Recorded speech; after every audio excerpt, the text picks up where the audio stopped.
याला बंडखोरी म्हणता येणार नाही। आम्ही भारतीय जनता पार्टीकडून या ठिकाणी अधिकृतरित्या फॉर्म भरलेला आहे। पार्टीचं नेतृत्व ज्या पद्धतीनं निर्देश देईल त्या पुढची वाटचाल आमची त्या पद्धतीची राहील। पक्षाची जे उमेदवारी कशा उमेदवाऱ्या ज्या जाहीर झाल्या आहे, ज्यांना उमेदवारी देण्यात आली भारतीय जनता पार्टीकडून त्यांच्या उमेदवाऱ्या त्या ठिकाणी जाहीर करण्यात आलेल्या आहे। या ठिकाणी भारतीय जनता पार्टी, शिवसेना आणि राष्ट्रवादी काँग्रेस अशा पद्धतीची आमची महायुती आहे।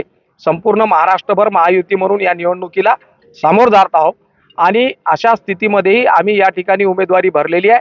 यापुढे पक्ष जो निर्देश देईल त्या निर्देशाचं पालन आमच्या वतीनं करण्यात। अशी भूमिका आपली होती आणि आता शिवसेनेने बाहेरचाच उमेदवार दिलेला आहे। जर युती जागा शिवसेनेला सुटली असेल, शिवसेनेनं कुठच्या दगडालाही उभं केलं तर तो आम्हाला मान्य राहील। शिवसेनेचा उमेदवार कोण द्यायचा हे ठरवण्याचा अधिकार आमचा नाही, तो शिवसेनेचा आहे। शिवसेनेला जर ही जागा सुटली असेल आणि शिवसेना जो उमेदवार देईल त्या उमेदवाराच्या पाठीशी आम्ही महायुती म्हणून राहू।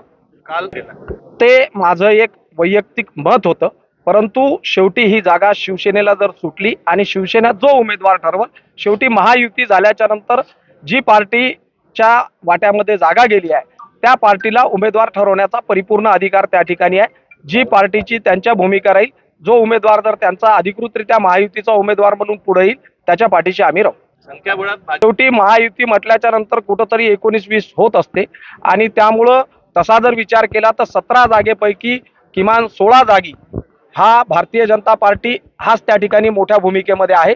परंतु तरीही महायुती म्हटल्याच्या नंतर या ठिकाणी तडजोडी होतात आणि या वरिष्ठ स्तरावरच्या, राज्य स्तरावरच्या नेतृत्वाने जो निर्णय घेतलाय त्या निर्णय हा प्रत्येक कार्यकर्त्याला त्या ठिकाणी बांधील आहे।